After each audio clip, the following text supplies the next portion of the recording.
Hey there, you guys. Welcome back. Well, today's the day. The procrastination is going to stop, and thank God. It is, what is it? It's like the middle of November. I don't even know what the date is, to be honest. It's the middle of November. And it was maybe 3 months ago that we took these cuttings. I don't know when it was. I think it was about 3 months ago. I'll link to the original video where we took the cuttings as well as the update that we did on these, and we're going to finally put these in pots. So these have been water rooting. As you can see, we've got beautiful roots in here. It is long overdue. Really, you should be transplanting these things when the roots are maybe maximum 3 inches long, which is ideal.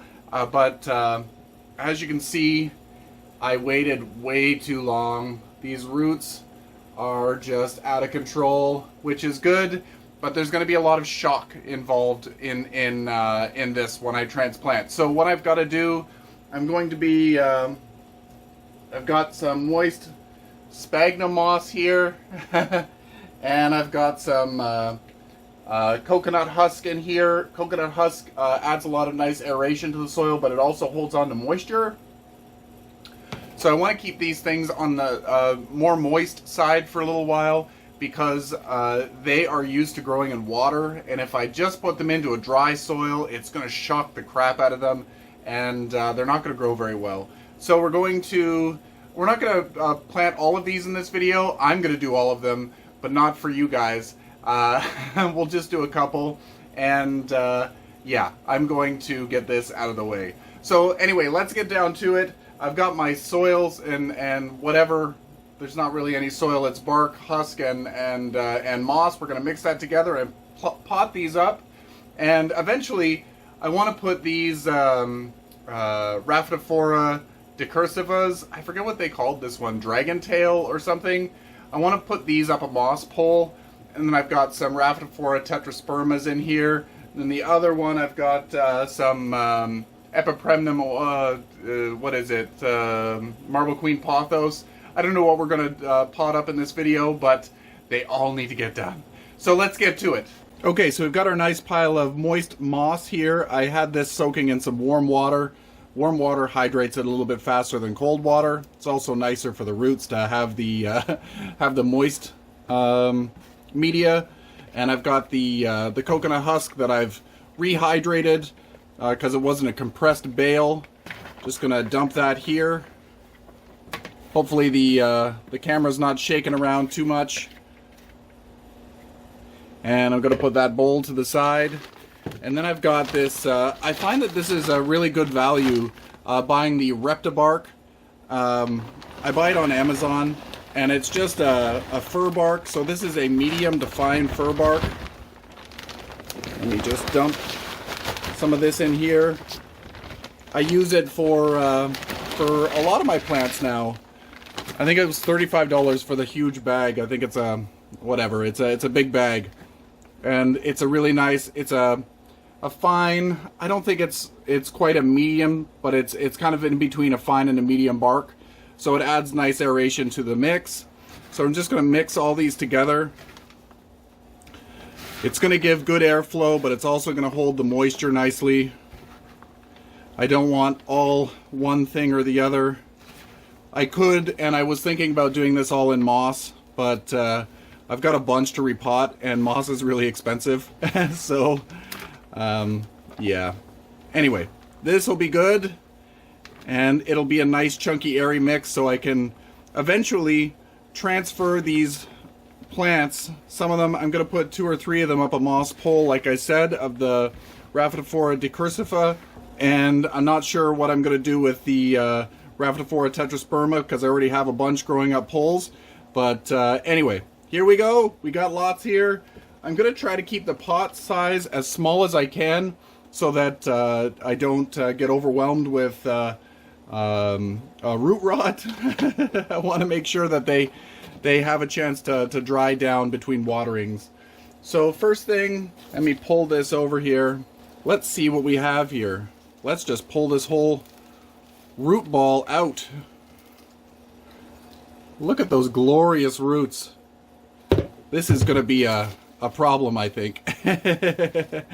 Everything is going to be mixed together.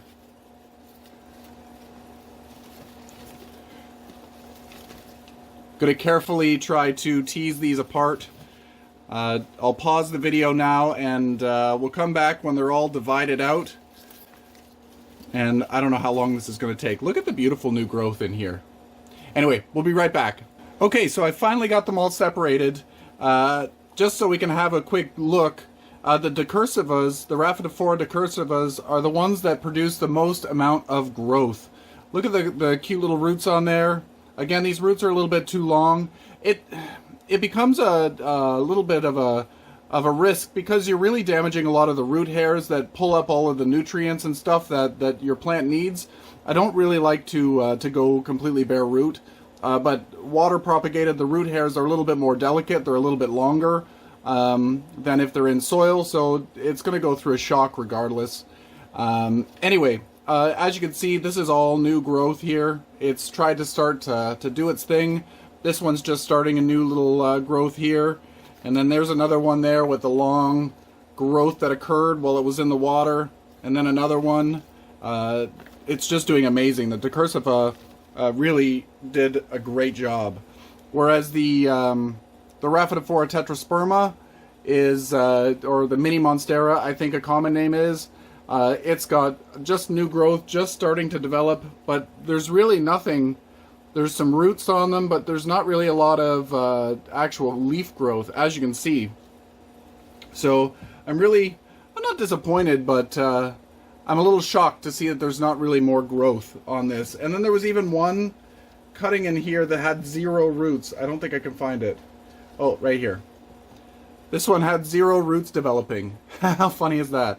It's got this, but I think that this was started beforehand. So this one might actually not actually make it. Or I could put it back in water. I don't know what I'm going to do. I'll probably just put it in soil and see, or in this media and see what happens. And then the Apopremnum Marble Queen, it's starting to get new growth. As you can see, it's got some nice roots on it. Here's some new growth starting on this one. Nice roots developing as well. The roots on the Epipremnum are actually a little less far along than I thought they'd be. So I thought that they'd be one of the faster ones to grow. So anyway, let's get to it. I'm going to move these off to the side, and then we're going to get the pots ready for these to pop in. Okay, so first off, I don't know what size pot I'm going to use. Whatever fits them. So this one, I can definitely put that in a little 4-inch pot, or whatever size pot this is. It's either a 3.5 or a 4-inch. Add a little bit of something to the bottom. A lot of moss in there. Let's get some more bark. And then I'm just going to lay the roots in. I'm trying not to damage the roots as much as possible. Just to be as careful with them as I can. Be gentle. I don't want to break them. Trying not to damage the root hairs too much. Again, these roots are water roots. They're going to have to go through a transformation again into soil roots or regular media roots. So they're going to go through a tough time regardless. So I'm not packing it in terribly firm. I'm just making sure that the plant is stable and the new growth is above the soil line, and I think that that's perfect. I won't need to water these in right away because the media is quite moist. I moistened it before I planted, or before I started the video. This one is so interesting. Look at the wonkiness. Is this able to fit in here? I don't even know. Yeah, I could probably get it in this 4-inch pot. Again, put a little bit of stuff in the bottom. And then we're going to carefully guide these little roots into the soil. Whatever was in the water before is what you want to have in the soil now. Any roots that are exposed to the air are probably going to dry up unless you have a really humid environment. Today when I came into the grow room, it was 37% humidity. I guess my humidifier needs new filters. It was devastating. So, yeah. I gave them a clean. Hopefully they're going to start working again. I had to get the water going and try to bring up the humidity in this room. So there's another one. So cute. They're hanging over the edge. These are the old leaves. Yeah. Eventually I'm going to train this up a pole.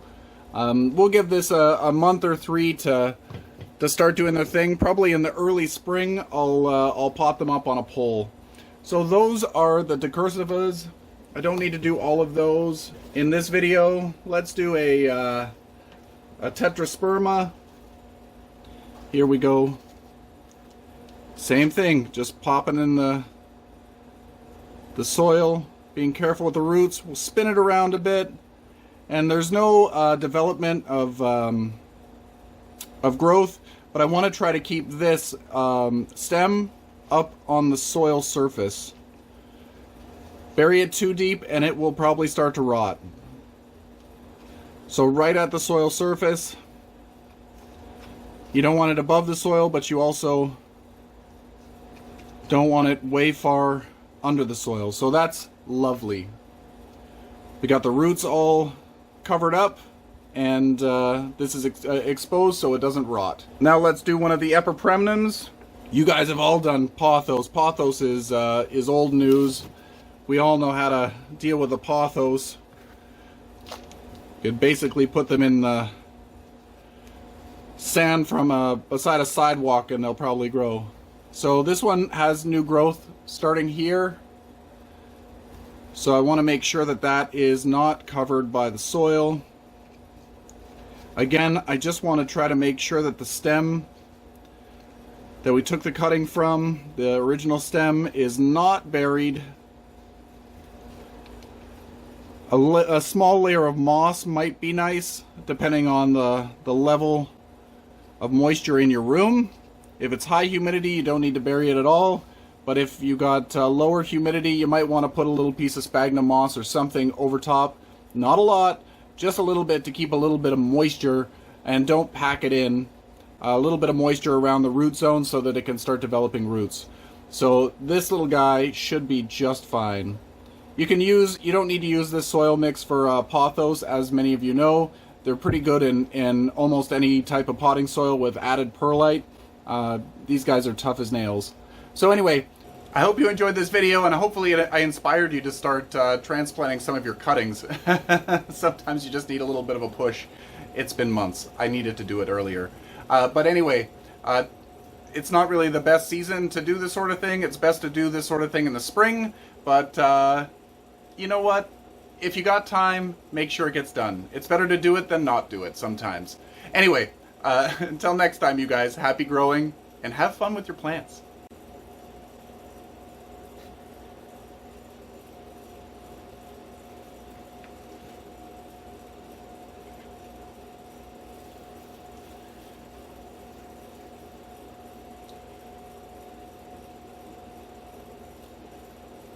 So I'm gonna get into the potting up the rest of these, but